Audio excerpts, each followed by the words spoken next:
اختصار، حکمت، فراخ دلی، تینوں باتیں اس خط میں مل جاتی ہیں آپ کو۔ مقوقس عزیز مصر کی طرف خط لکھا، دیکھیے عبارت اللہ کے رسول صلی اللہ علیہ وسلم کی لکھوائی گئی، اللہ رحمان و رحیم کے نام سے، محمد اللہ کے بندے اور پیغمبر کی طرف سے، مقوقس رئیس مصر کی طرف خط۔ ہر چیز بالکل واضح، نہ اس کی تعریف میں کچھ لمبے جملے، نہ اپنی تعریف میں کچھ لمبے جملے۔ سلام ہے اس شخص پر جو راہ راست پہ چلا۔ اس کے بعد میں تمہیں اسلام کی طرف بلاتا ہوں، اسلام قبول کرو، سلامت رہو گے۔ اسلام قبول کرو، اللہ تمہیں دوہرا اجر دے گا۔ اگر نہیں مانو گے تو اہل قبط کا گناہ تم پر ہوگا۔ اے اہل کتاب، اس بات کی طرف آ جاؤ جو ہمارے اور تمہارے درمیان مشترک ہے کہ اللہ کے سوا کسی کی عبادت نہ کرے۔ دماغ کی اور ذہن کی اور دل کی فراخی بھی نظر آتی ہے کہ جو مشترک چیز ہے اس کی طرف آ جاؤ۔ اور عبارت میں تعلیم بھی بہت واضح کر دی گئی اور راستہ بھی بہت کلیئر انداز میں بیان کر دیا گیا، اور اس کے ساتھ کسی کو شریک نہ ٹھہرائیں۔ اللہ کے رسول کا ہر خط ان تمام خوبیوں کا مالک ہے۔ علم اور تحقیق میں ناپسندیدہ لوگ، رسول اللہ صلی اللہ علیہ وسلم کا فرمان دیکھیے کیسا عظیم الشان قسم کا ہے۔ ان ابغضکم الی وابعدکم من مجالس یوم القیامۃ الثرثارون المتشدقون المتفیہقون۔ قیامت کے روز میری مجلس سے زیادہ دور اور مبغوض وہ ہوں گے جو باتونی، باتیں پھیلا کے بات کرنے والے، یعنی غرور تکبر میں مبتلا افراد اور فضول گوئی کرنے والے، یہ اللہ کو ناپسند ہے۔ اس لیے علم اور تحقیق میں فضول گوئی کی کوئی گنجائش نہیں، اور باتونی جو انسان ہے چاہے وہ اپنی تحریر میں ہی کیوں نہ ہو اس کی بھی کوئی گنجائش نہیں ہے۔ رسول اللہ صلی اللہ علیہ وسلم نے اس سے منع فرمایا۔ علم اور تحقیق کرتے ہوئے کوئی ایسی بات پتہ چل جاتی ہے کہ جس سے نقصان پھیلنے کا اندیشہ ہے اور جس سے بیماریاں پھیلنے کا اندیشہ ہے، وہ بیماریاں چاہے بدنی اعتبار سے ہوں یا ذہنی اعتبار سے ہوں، حقیقت ہے، لیکن حقیقت کو بھی اللہ رب العزت نے جس انداز میں بیان کیا ہمیشہ اس کو اسی انداز میں بیان کرنا، اور جس میں نقصان کا اندیشہ زیادہ ہو اس سے بچ جانا، چاہے کچھ فائدہ اس میں موجود بھی کیوں نہ ہو لیکن زیادہ نقصان ہو اور کم فائدہ ہو اس سے بھی بچ جانا۔ رسول اللہ صلی اللہ علیہ وسلم نے کیسی اچھی دعا سکھائی ہے۔ ہر دن کا آغاز اور ہر کام کا آغاز اس دعا سے کرنا چاہیے کہ اللہم انی اعوذ بک من علم لا ينفع ومن دعاء لا يسمع ومن قلب لا يخشع ومن نفس لا تشبع۔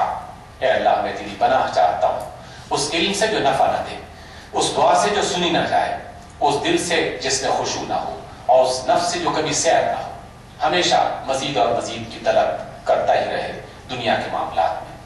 کام اور ادارے اور مشن سے وفاداری، بہت زبردست حدیث ہے رسول اللہ صلی اللہ علیہ وسلم، آپ علیہ السلام کی اللہ تعالیٰ سے وابستگی تھی، زندگی کا ایک لمحہ اسی کے اعتبار سے گزرا۔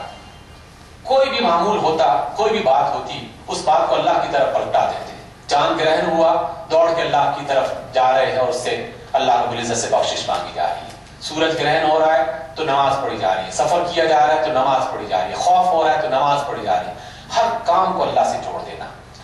تو وہ شخص جس نے کسی میدان کو اپنے علم اور تحقیق کا میدان بنا لیا ہے، پھر اسے اپنی تمام سوچوں کا محور اس کو بنا لینا چاہیے۔ ہر معاملے، ہر بات کو اسی حوالے سے سوچتے، افراد سے وابستگی، سب کا حق ادا کیا، جماعتوں، گروہوں اور قوموں سے وابستگی، ان کے حقوق ادا کیے، معاہدے کیے تو باقاعدہ اس کی پابندی کی، اور ہمیں سکھایا کہ المؤمنون علی شروطہم، اہل ایمان طے شدہ شرطوں کے مطابق کام کرے۔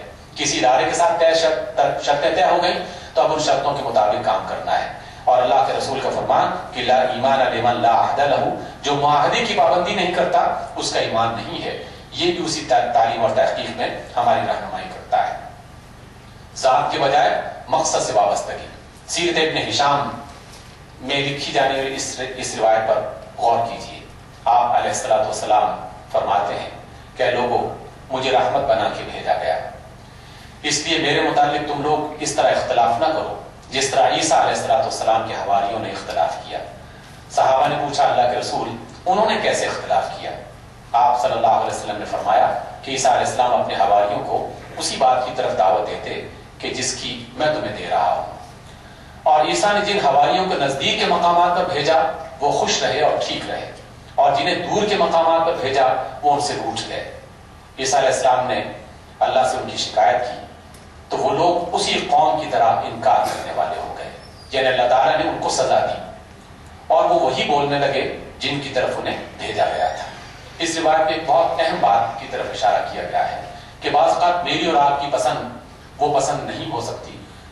بعض اوقات کہ جو ادارے کی پسند ہے یا جس فرد کے ساتھ ہم کام کر رہے ہیں اس کی پسند کچھ اور میری اور آپ کی پسند کچھ اور ہم اس کام کو پورا نہیں کرتے یا اس کام کو نظر انداز کر دیتے یا اس کا حق ادا نہیں کرتے. میں اس وجہ سے جناب میری پسند کا خیال نہیں رکھا گیا, میری مرضی کا خیال نہیں رکھا گیا, مجھے اس جگہ پہ نہیں پہنچایا گیا جہاں مجھے پہنچانا چاہیے تھا, مجھے وہ نہیں دیا گیا جو مجھے دینا چاہیے تھا. اللہ کے رسول صلی اللہ علیہ وسلم نے اپنے صحابہ کو یہ تعلیم دی کہ جو کام لگا دیا جائے ذمے اس کام کو پورا کیا جائے, اور جس پر جن شرائط پر اتفاق ہو جائے تو ان شرائط کے مطابق اس کام کو پورا کیا جائے. یہ بہت ساری باتیں جو ہم نے ابھی بہت تیزی میں دیکھی, پڑھی اور سنی, اور بے شمار باتیں ہیں.